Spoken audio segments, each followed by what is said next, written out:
이번 사연은 명절에 지 딸은 쉬라고 하고 올케만 부려먹던 신우를 남편과 함께 패버리고 연 끊었다는 올케의 사연인데요. 무슨 일이 있었던 걸까요? 함께 보시겠습니다. 사연 시작 전에 좋아요, 구독 부탁드리겠습니다. 채널에 큰 힘이 됩니다. 안녕하세요. 저에게 한 가지 고민이 있어 글을 올려봅니다. 이 문제를 혼자 판단하려니 너무 어렵고 어쩌면 제 주관적인 해석만 하게 되지 않았나 싶어 다른 분들의 의견을 여쭙고 싶어요. 몇몇 분들은 절 이해해 주시기도 할 것 같지만 어쩌면 제가 너무 버르장머리 없다고 하실 수도 있을 것 같아 조금은 두렵네요. 일단 전 이제 결혼한 지 2년 차에 들어가는 신혼입니다. 제 남편은 수더분하고 착한 사람이라 속 썩이는 일도 없고 가정에 충실해요. 전 평범한 가정의 여느 딸처럼 자라왔고 남편은 조금 다릅니다. 나이가 어렸을 때 초등학교를 입학하기도 전에 부모님을 일찍 여의었다고 해요. 그래서 나이 차가 많이 나는 출가한 큰형님이 남편을 자기 자식처럼 돌봐줬다고 했습니다. 큰형님과는 나이 차이가 20살이 난다고 하더라고요.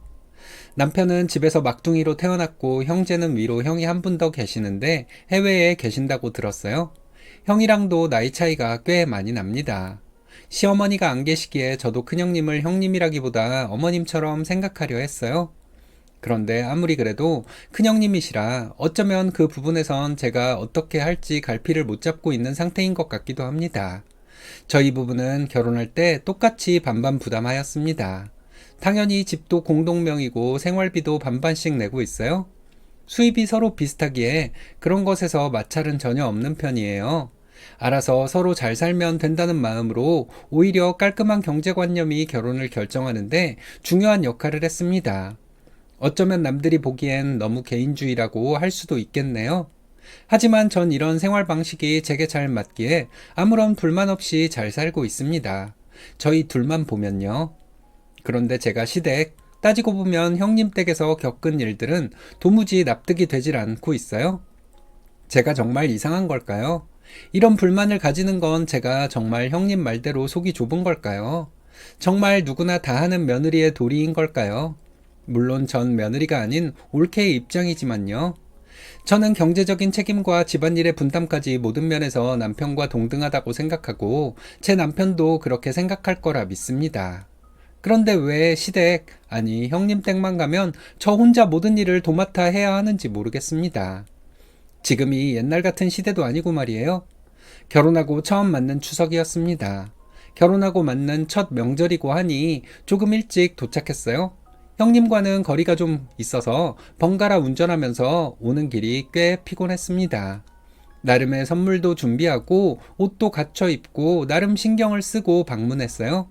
저희를 환하게 반겨주실 거라 생각했지만 제 예상은 처음부터 빗나갔습니다. 도착하자마자 뭐가 그리 바쁜지 형님은 저를 불러서 재료 좀 씻으라고 했고 남편에겐 쉬라며 자신이 쓰던 안방을 내어주더라고요. 시누이긴 하지만 나이가 많으니까 세대가 다르니까 그래 시어머니 대신이니까 하는 마음으로 간단하게 옷만 갈아입고 재료를 손질했습니다. 시댁은 제사를 지내지 않아요. 형님의 시댁도 제사가 없다고 합니다. 그냥 명절 음식을 해서 먹으며 명절을 보내는 거죠. 형님 댁엔 저와 나이가 3살 차이 나는 조카가 한 명 있어요. 촌수는 시조카이지만 다 큰 27살의 직장인이고 어느 아가씨와 다를 바가 없죠. 형님은 제가 결혼할 적에 시어머니 자리가 없으니 자기가 엄마처럼 대해주겠다고 자기 딸이랑 나이도 비슷하니 딸처럼 대해주시겠다 했었는데 정작 형님의 딸은 퇴근하고 와서 피곤하다며 방에서 자고 있었습니다. 그래, 힘들 수 있지 하고 생각해야 속이 편하니 그냥 그렇게 밤 늦게까지 정리를 하고 있었습니다. 끝이 없는 재료를 정리하고 계속 추가되는 일감을 보다 못한 남편이 자기가 하겠다고 나서자 남편이 부엌 일을 하는 꼴은 못 보겠는지 그제야 방에 들어가서 쉬라고 하더군요. 조금 어이없었지만 이 부분은 사실 어느 정도 각오했던 부분이었습니다. 잠을 얼마 자지 못한 채 다음날 아침 일찍 호출해 일을 시키셨습니다. 명절 연휴의 시작은 정말이지 지옥과도 같았어요. 온갖 잡일과 물밀듯 밀려오는 동네 사람들, 인사하기도 바쁜데 과일을 내와라, 안주를 만들어라, 그 많은 손님들을 맞이하느라 정신이 없었습니다. 전 그날 시댁 식구들이 아닌 제가 전혀 모르는 형님의 지인분들에게도 대접을 해야 했어요. 보다 못한 남편의 만류로 그 집을 떠나 친정으로 출발하기 전까지 저는 내내 뒷정리와 설거지를 했습니다. 끝없는 노동에 몸이 축 늘어져 친정으로 가는 길 내내 기절할 듯 잠만 잤습니다. 남편은 미안했는지 운전하는 내내 한 번도 절 깨우지 않고 조심히 차를 몰았어요.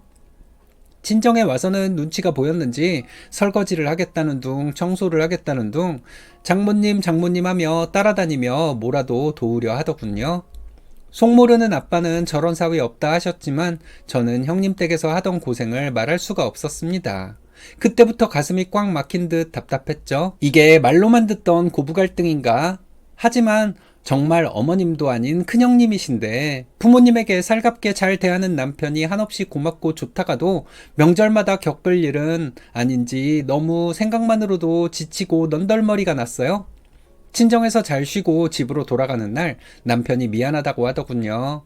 누나가 그럴 줄 몰랐다고 당신 앞에서 편들어주고 싶었는데 그렇게 되면 오히려 더 성미급한 누나가 화를 낼까봐 여럿이 모인 자리에서 그럴 수 없었다는데 그 마음은 이해가 됐습니다. 이번은 첫 명절이었으니 이렇게 넘어가지만 다음번부턴 이런 일 없게 자기가 노력하겠다 했지만 사실 그렇게 큰 기대는 없었죠. 저는 남편이 중간에 껴서 눈치 보는 것이 안쓰러웠습니다. 그래서 아무렇지 않았다고 신고식 한번 화려하게 잘했다고 웃으며 말했어요. 앙금은 남았지만 이 사람 잘못은 아니기에 앞으로 잘 살아가기 위해선 이건 그냥 묻어둬야 하는 일이라 생각했습니다. 그렇게 다음 명절은 생각보다 이르게 찾아왔어요. 설에는 추석 때 시댁을 먼저 갔으니 이번엔 친정을 먼저 가자며 남편이 이야기해줘 저는 내심 기분이 좋았답니다. 그래서 그런지 마음의 부담도 덜 되었죠. 근데 형님은 그럴 마음이 아니었던 모양입니다. 남편에게 전해 듣곤 저한테 전화해 득달같이 화를 내셨습니다. 아무리 남편이 결정한 것이라 설명해도 명절엔 당연히 시댁부터 와야 한다고 완강하시길래 그럼 추석엔 저희 집에 먼저 가도 되겠냐고 여쭤보니 그땐 알겠다며 마지못해 허락하시더라고요. 부당하다 생각했지만 이런 정도는 많은 며느리들이 겪는 일이라 생각되어 그러자 했습니다. 다만 남편이 그럼 하루 먼저 가지 말고 연휴 시작에 가잔 말을 하였기에 그렇게 하기로 했어요. 먼 거리의 운전을 이번에는 남편이 전부 도맡아 했습니다. 저는 한 번밖에 겪지 않았지만 명절이 너무 부담되어 출발 전에 먹은 밥을 소화도 하지 못한 채 불편한 마음을 안고 출발했어요. 조금 늦은 저녁 도착한 저희 부부를 큰형님은 남편에겐 웃으며 맞아주시고 저를 보고선 표정을 싹 굳히셨어요. 조금 일찍 와야지 할 일이 얼마나 많은데 이렇게 늦게 왔냐며 타박부터 하셨습니다. 저는 다시 옷을 채 다 갈아입기 전에 닥달하는 형님에게 마지못해 끌려 나왔어요. 그리고 식탁 위에 펼쳐진 산더미처럼 쌓인 음식 재료를 보고 한숨이 나왔습니다. 네가 오지 않아서 시작도 못했다며 형님이 말하자 옷을 갈아입은 남편이 끼어들었습니다. 왜 이렇게 지난번부터 음식을 많이 하냐고 추석 때도 평소보다 많이 해서 의아했는데 왜 이번에도 이렇게 많이 하는지 모르겠다고 하자 당황한 형님은 말을 더듬으시며 너는 신경 쓰지 말라 하셨어요. 주방엔 남자가 들어오면 안 된다고 바로 등을 떠밀고 난리를 치시길래 그냥 가 있으라고 남편을 보내고 식탁에 앉았습니다. 형님은 그제야 마음에 들었는지 조잘조잘 제가 해야 할 일들이라며 이것저것 지시하기 바쁘셨어요. 그러면서 이런 거 다 옳게 생각해서 가르쳐 주는 거야? 옳게가 엄마한테 배우지 못한 거 내가 가르쳐 주는 거니까 너무 힘들다 생각하지 말고 이참에 잘 배워야지. 손도 느린데 부지런해야 하지 않겠냐? 라는 말에 저는 다듬던 팔을 탁 내려놓았습니다. 순간적으로 제 부모님을 운운하는 말에 화가 났지만 명절의 시작을 망치고 싶지는 않았어요. 잠시 생각 끝에 일어서서 저는 곧장 시조카의 방문을 두드렸습니다. 형님은 지금 자는 애를 왜 깨우냐며 노발대발 화를 내더군요. 결혼하기 전에 배워야 하는 일들이라면 이제 곧 결혼을 앞둔 조카야말로 지금 여기에 앉아 있어야 하는 거라고 말하자 형님은 얘는 맨날 일하느라 피곤한데 쉬게 두라는 말에 어이가 없었습니다. 솔직히 똑같이 반반 결혼한 사이에 제 남편은 친정에서 쉬고 먹고만 가는데 제가 왜 이 모든 걸 감내해야 하나요? 저도 조카처럼 일하고 심지어 먼 지역에서 내려와서 바로 일하고 있는데 왜 조카는 편히 누워서 놀기만 하는 것인지, 심지어 조카와 전 3살밖에 차이가 나지 않잖아요. 딸같이 대해주겠다던 건 거짓말이었나 봅니다. 제가 시어머니가 아니라 형님이라는 생각을 해서 이 상황을 받아들이지 못하는 것이었던 걸까요? 너무 제 주관적인 생각에 사로잡혀 다른 집안과 다른 이 상황을 못 견디는 건 아닌지 고민할 때쯤 남편이 나섰습니다. 누나, 우리 제사도 절에서 지내는데 첫 명절은 며느리 인사시킨다고 지냈다고 생각해. 근데 왜 이번 명절도 그렇게 하려고 해? 우리 원래 절에 모시게 맡겼는데 이 음식이 다 뭐야? 형님은 얼굴이 시뻘개진 채 화를 내셨습니다. 다짜고짜 언성을 높이는 형님을 보고 저는 너무 황당하고 당황했습니다. 왜 제가 그전에도 하지 않던 음식을 책임져야 하는지, 심지어 남편은 장남도 아닌 차남인데 말이에요. 남편에게 듣기론 원래 명절엔 간단한 음식만 하고 얼굴 보는 정도로만 하고 차례 제사는 절에서 대신 올려주는 것으로 한지 꽤 됐다고 들었거든요. 추석엔 아마 처음 맞이하는 명절이어서 그런 것이었으니 더는 이런 일이 없을 거라고 들었기에 일단 전 마음부터 추스르고 형님께 이야기를 했습니다. 그건 네가 시집 오기 전의 이야기고 이젠 네가 있는데 넌 우리 엄마 아빠를 그렇게 절에서 모시게 내버려 둘 거냐면서 다음 명절부터라도 차례를 지내고 제삿날을 챙길 것이라고 소리치셨습니다. 어디부터 바로잡아야 할지, 과연 형님을 제가 잘 이해시킬 수 있을지 고민하던 차에 남편이 가로막아 여태 그래 해왔는데 왜 그러지 못하냐고 그냥 그대로 할 거라고 말하자 형님은 말을 버벅거리며 그 자리에서 주저앉으셨어요. 그러다 한참을 한탄하시더군요. 사실 저도 결혼하고 1년은 그렇게 해야 도리에 맞다 생각하고 있었기에 그 명절도 그렇게 죽은 듯이 일만 했어요. 남편이 중간중간 말리려 할 때마다 형님이 더 노발대발 뒤로 넘어갈 듯이 소리치셨기에 전 남편을 타일러 빨리 끝나기만을 바랬습니다. 늘어난 일감에 전 허리가 끊어질 듯 아프고 하루 내내 이리저리 바쁘게 처리하느라 온 삭신이 쑤셨지만 참았어요. 남편은 돌아오는 내내 제게 사과했습니다. 정말 다음 명절엔 이런 일이 없을 것이라고요? 그 말은 추석 때도 들었던 말이었기에 그렇게 감흥은 없었지만 전 점점 억울하기만 했습니다. 그때는 친정에 갈 생각도 하지 못하고 엄마에겐 미안하다 전화하고선 집에서 드러누워 있었어요. 이래서 명절 증후군이라는 말이 있구나. 새삼 피부로 와 닿았습니다. 그래도 명절은 1년에 2번밖에 없으니 그것만 참으면 된다 생각했습니다. 하지만 가족관계라는 게 그렇게 딱딱 정해진 날만 볼 수는 없는 것이잖아요. 명절 외에도 행사는 많았습니다. 그 사단이 났던 날은 조카가 결혼한다며 집으로 내려오라는 호출을 받았습니다. 전날 가면 무슨 봉변을 당할지 몰라 당일 새벽같이 출발했어요. 신이 난 형님이 음식을 잔뜩 준비하고 계셨습니다. 조카 사위 될 분이 오기로 했는데 얼마나 잘난 사람인 줄 아냐며 구구절절 저에게 시조카 사위에 대해 말했습니다. 집안의 재산이 어느 정도 있고 어떤 사람인지 저희 부부와 같은 계열사의 일을 한다느니 사실 관심은 없었지만 그 옆에서 일손을 거들며 재료를 같이 준비하고 있었습니다. 점심을 먹고 역시나 조카는 자기 방에 틀어박혀 한 번을 나오질 않았어요.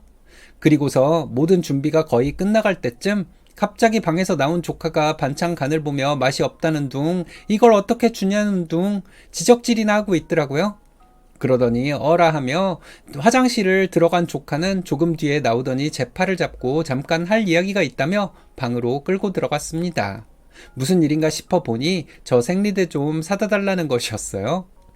저는 제가 잘못 들은 줄 알았습니다. 뭐라고 했냐고 다시 되묻자 다시 그대로 말하더라고요. 혹시 아파서 못 움직이는 건가 싶기엔 너무 멀쩡히 밥도 잘 먹고 뺀질뺀질 잘 놀고 있었기에 저는 이 현실이 믿기지 않았습니다. 가방에 여분이 있는데 그걸 줄까 하고 물었더니 조카는 황당한 말을 하더라고요. 자기도 몇 개 남긴 했는데 외숙모가 가고 나면 자기가 사러 나가야 하기 때문에 저에게 사오라고 하는 거라는. 지금도 말문이 막히네요. 너무 황당했죠. 저는 한마디 하려다가도 오늘 모임이 망칠까 그냥 못 사다 주겠다고 하고 돌아섰어요. 그러자 얼마 안 있어 형님이 와서 제게 생리대 좀 사오라고 명령조로 말하는 것이었습니다. 기가 막혀서 정말 그 자리에서 앞치마를 벗어던졌습니다. 제 눈치를 살피던 남편이 황급히 무슨 일이냐고 달려왔죠. 내가 조카 심부름을 해야 해? 내가 이 집 식모야? 하고 버럭 화를 내자 형님이 얘 말하는 것 좀 봐봐. 아니 그깟 심부름 하나 좀 해줄 수도 있지. 라며 도리어 큰 소리를 치셨어요. 저는 정말 더 이상 참을 수 없어 방으로 들어가 짐을 쌌습니다. 남편도 뒤이어 쫓아와 빠르게 짐을 꾸리기 시작했어요. 득달같이 쫓아온 형님이 남편과 제 뒤에서 고래고래 소리를 질렀습니다. 곧 사위 될 사람이 올 건데 저랑 남편이 같은 계열사라 도움을 줄 거라고 그렇게 자랑을 뒀는데 가면 어떻게 하냐고 저희와 상의되지 않은 것들을 이야기하셨던 것 같더라고요. 금방이라도 달려들 듯한 형님을 막으며 남편이 말했습니다. 이 사람 우리 집 일꾼으로 들어온 거 아니고 자기랑 살려고 온 거라고요. 희생을 강요하지 말라고요. 누나가 이럴 줄 몰랐다고 엄마 같던 내 누나가 어떻게 내 아내에게 그렇게 모질 수가 있냐고. 누나 같으면 누나 시조카가 생리대 심부름을 시키는데 그거 해줄 수 있냐. 어른으로서 혼을 내지는 못하고 어째서 시조카만 싸고 도냐 하는 말과 함께 먼저 짐을 챙겨 집 밖으로 나갔습니다. 이렇게 하고 어딜 가냐고 곧 사위 될 사람이 오면 자기는 무슨 면목이냐는 말만 하는 형님에게 남편은 끝내 울먹거리며 말했습니다. 누나는 내 엄마와 같은 가족이라 생각했는데 자신이 틀렸다고. 가족은 아내와 장모님과 장인어른 뿐이라는 말을 하고 뒤도 돌아보지 않고 차에 올라타 출발했어요. 남편은 여태까지 참게 해서 미안하다는 말을 했습니다. 묵묵히 운전을 하며 눈물을 뚝뚝 흘리는 남편이 느끼는 감정은 서운함일지 배신감일지 저는 가늠할 수가 없었죠. 저는 몸도 마음도 힘들었지만 남편 마음이 아픈 게 더 클 거라는 생각이 들었습니다. 그날은 명절은 아니었지만 즉흥적으로 친정으로 가자던 남편의 제의를 거절하지 않았어요. 마음이 서운하고 울적해서 그랬을까요? 사실 저도 엄마가 많이 보고 싶기도 했었거든요. 차를 운전하고 가는 내내 큰형님에게서 전화가 빗발쳤습니다. 받지 않으면 이대로 끝나지 않을 것 같아 받았더니 수화기가 터져라 고래고래 소리를 지르셨어요. 이대로 가면 두 번 다시 자기를 볼 생각하지 말라던 말과 네가 내 동생을 망쳤다며 엉엉 우는 소리까지. 이러지도 저러지도 못한 채 갓길에 차를 댄 채 남편이 수화기를 빼서 나도 이제 누나 없다 생각하겠다며 핸드폰을 꺼버렸습니다. 내 가족은 너뿐이야 라는 말만 되뇌이는 남편의 등을 다독여줬어요. 그날 친정에서 엄마와 많은 이야기를 나눴습니다. 남편도 아빠와 나가 술을 한잔하고 왔었죠. 이야기를 모두 듣던 엄마는 그런 형님이라면 남편은 외롭게 자라지 않았을까 하며 도리어 걱정을 해주셨어요. 항상 어딘가 외로워 보였던 사람이었는데 정말 그랬을까요? 암만 제가 그렇게 해서 형님과 남편의 사이를 끝내버린 게 아닌지 걱정하셨습니다. 제가 좀만 참았더라면 남편은 어머니 같던 형님과 사이가 틀어지지 않았을까요? 명절마다 남편은 친정에서 항상 무언가를 하려고 노력해요. 올 때마다 전구를 확인하고 손길이 닿기 어려운 부분들은 없나 살뜰히 보살핍니다. 내 몸이 피곤해서 알고도 모른 척했던 배려들이 오늘은 너무 미안하고 안쓰럽습니다. 조금만 참았더라면 하는 후회가 되기도 해요. 남편이 든든한 제 편이라는 것이 참 감사하고 고마운 일인데 마음 한구석에선 짠하고 안타깝기만 합니다. 어떻게 해야 했을까요? 몇 없는 남편의 가족관계를 지키기 위해 제가 참고 맞췄어야 했는지 궁금하기도 합니다. 형님은 변할까요? 제가 못된 올케인지 이 상황이 마음은 불편하지만 그 전만큼 괴롭지는 않아 모른 척하고 싶다가도 남편만 보면 좀 짠해서 말이죠. 미리 결혼하신 선배님들은 어떤 생각인지 어떤 지혜로운 방법이 있을지 그 이야기를 듣고 싶습니다.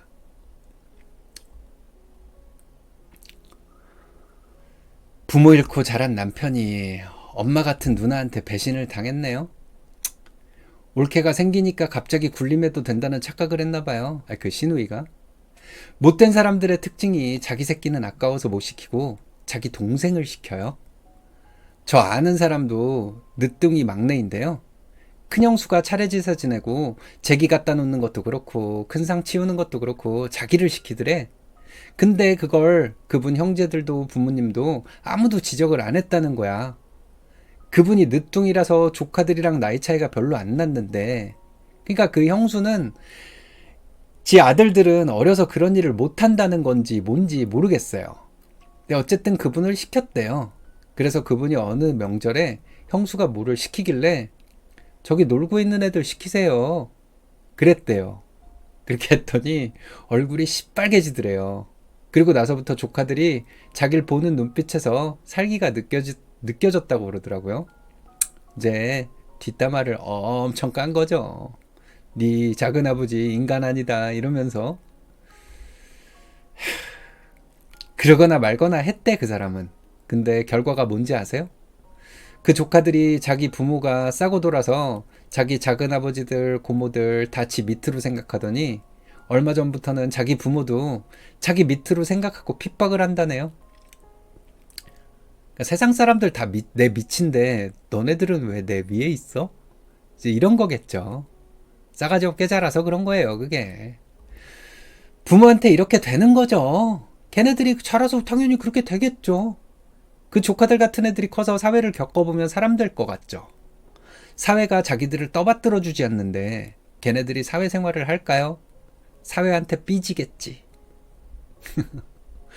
신우는 자기 미래를 모르나 봐요. 그런 사람은 일깨워줄 수가 없어요, 근데. 그냥 지 살고 싶은 대로 살게 둬야죠. 남편이 친정에 잘하니까 짠하죠.